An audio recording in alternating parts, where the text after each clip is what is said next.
Et bonjour à tous, aujourd'hui on se retrouve pour une sélection de 15 pierres diverses et variées, 15 très belles pierres pour la collection.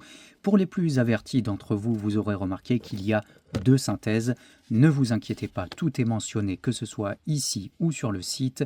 S'il y a des imitations des synthèses du teinté, vous le savez, pour ceux qui me connaissent, tout est signalé. Donc c'est normal, on va en parler. Comme d'habitude, en description, vous pouvez retrouver tous les liens, que ce soit le lien vers le site pour commander toutes les pierres, plus de 1100 références actuellement, le lien vers la chaîne principale où j'explique le métier, et à chaque pierre présentée, un numéro de référence s'affichera juste ici. Vous pourrez cliquer en description pour aller sur les annonces correspondantes et pouvoir commander toutes ces pierres. Si les liens cliquables ne marchent pas, c'est que ces pierres sont soit déjà réservées, soit déjà vendues. Et on est parti.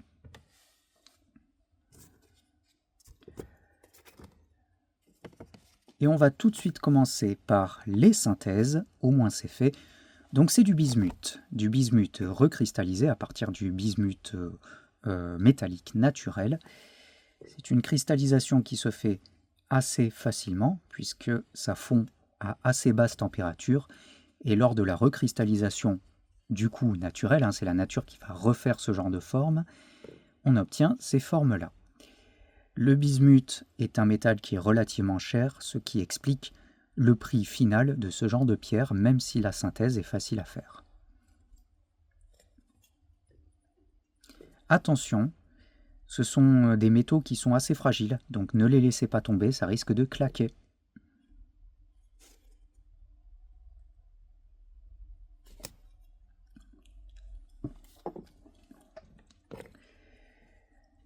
Un autre bismuth, lui aussi de synthèse, à partir du lingot de bismuth brut, on va le faire fondre, et lorsqu'il va refroidir, il va recristalliser avec ces formes-là. Attention, je le reprécise, ce sont des métaux qui sont assez fragiles, donc si on laisse tomber ça un peu trop fort sur une surface, ça risque de claquer, de se casser. Alors c'est l'une des seules synthèses que j'approuve parce que la recristallisation, ces formes-là sont tout à fait naturelles, et de toute façon, on ne trouve pas de bismuth comme ceci dans la nature. Donc on ne peut pas se tromper.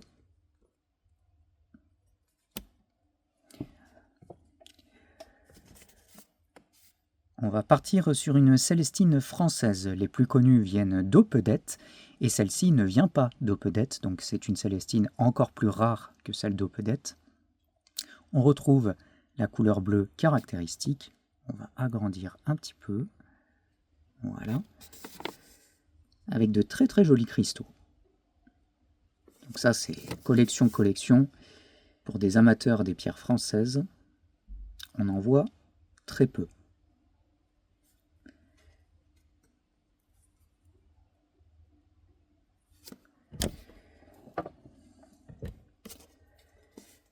On continue dans du français avec cette ravissante petite fluorite incolore qui vient du filon blanc à Fonsante dans le Var.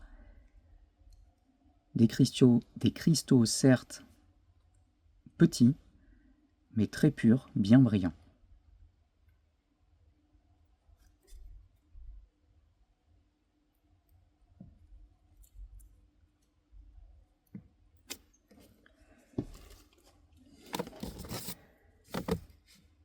Une autre fluorite du Var, mais cette fois-ci de Maraval, une fluorite très caractéristique de l'endroit, et je la trouve fantastique.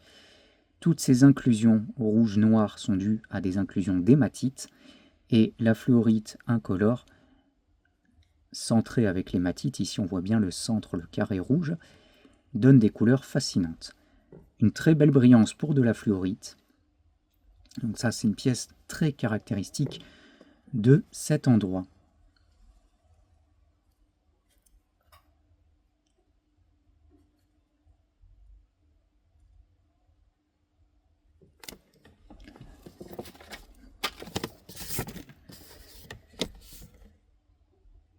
On passe à une malachite de République démocratique du Congo, une malachite veloutée qui a une brillance remarquable, vraiment une très belle malachite de collection. En caméra, on voit déjà bien le côté soyeux et au naturel, c'est encore plus brillant. Toutes les faces sont superbes à observer. Ça, c'est vraiment une très très belle pièce de malachite.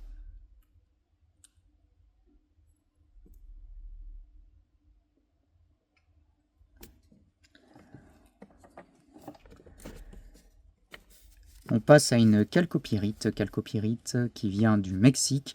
Ce genre de chalcopyrites sont traités grâce à des acides pour obtenir ces couleurs. Grâce au traitement par acide, en fait, ça va intensifier, oxyder la chalcopyrite et donner ces couleurs-là. Donc il y a une petite touche non naturelle par le traitement. Néanmoins, on est quand même sur une base de pierre naturelle. Donc sachez-le, pour ce type de chalcopyrite, le traitement est toujours présent. Il n'y a pas de chalcopyrite avec des couleurs aussi intenses au naturel.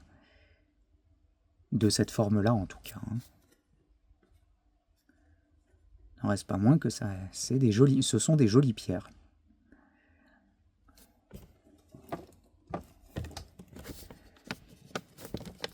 Une très grosse pyrite de Navarone en Espagne. La mine a été rachetée et le nouveau propriétaire refuse toute exploitation, on va dire, intensive. Il veut exploiter tout lui-même petit à petit. Du coup, c'est compliqué d'en retrouver maintenant. C'est pourquoi je suis content de vous en proposer un gros modèle comme celui-ci. Le cube est naturel, je précise. Il n'y a pas de retaille ou de clivage ou quoi que ce soit, c'est du naturel. C'est la forme naturelle de la pyrite.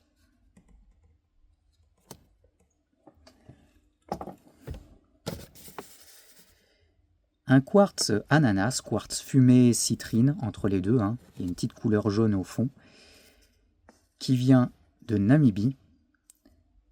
Alors, plusieurs des pièces que j'ai présentées venaient de ma collection, celle-ci en fait partie.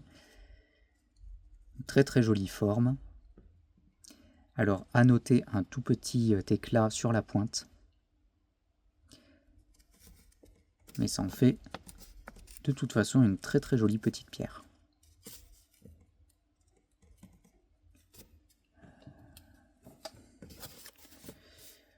Une agate botryoïdale de l'Indonésie, très caractéristique de cet endroit. Alors, ça n'est pas de l'améthyste, on peut lire parfois améthyste en sphère, améthyste botryoïdale, non, c'est bien de la chalcédoine, de l'agate botryoïdale, d'assez bonne dimension, avec plusieurs dégradés dans le violet.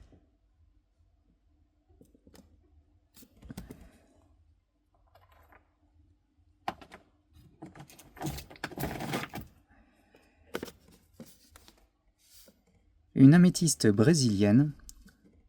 J'aime bien sa forme générale, là, qui fait comme une petite géode fermée. À noter ces cristaux un peu éclatés ici, qui donnent une petite couleur blanche. Néanmoins, je trouve la forme générale bien sympathique.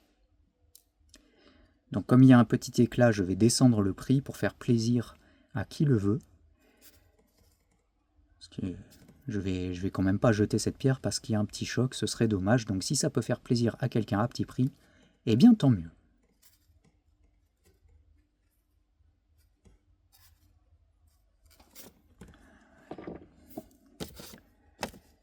Une grosse calcite optique.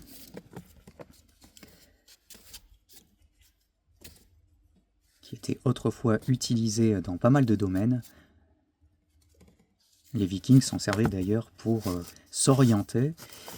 En optique, grâce au dédoublement, alors là elle n'est pas assez transparente, si on voit le dédoublement. Vous voyez le doigt là, ça dédouble les traits.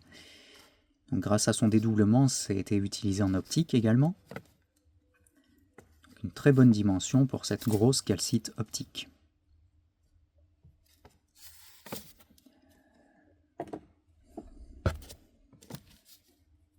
Un quartz fumé retaillé, je précise. Vous pouvez voir la retaille quand vous faites varier les reflets comme ceci. On voit que c'est extrêmement lisse, il n'y a pas de petits crans. Donc tout a été retaillé parce que ce genre de quartz est recouvert de kaolin.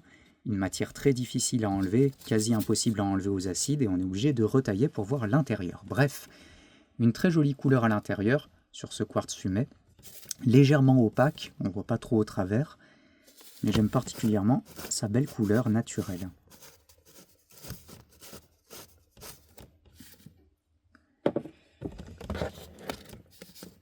Un soufre natif qui venait de ma collection. Alors je le cède parce que malheureusement, lors d'un nettoyage, il y a des cristaux qui sont tombés. Donc voilà, vous voyez, hein, en plein centre ici, ici et là, il manque des cristaux. Donc je vais le faire à petit prix pour faire plaisir, parce que quand même ça reste une pièce magnifique. Hein, les cristaux sont très jolis ici. À l'arrière, on a encore d'autres cristaux.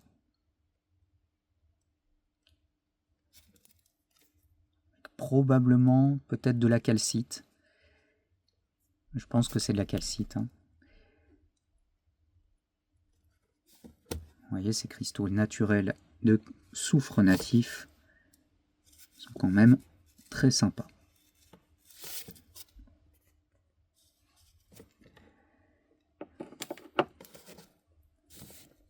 Et pour finir, cette vésuvianite,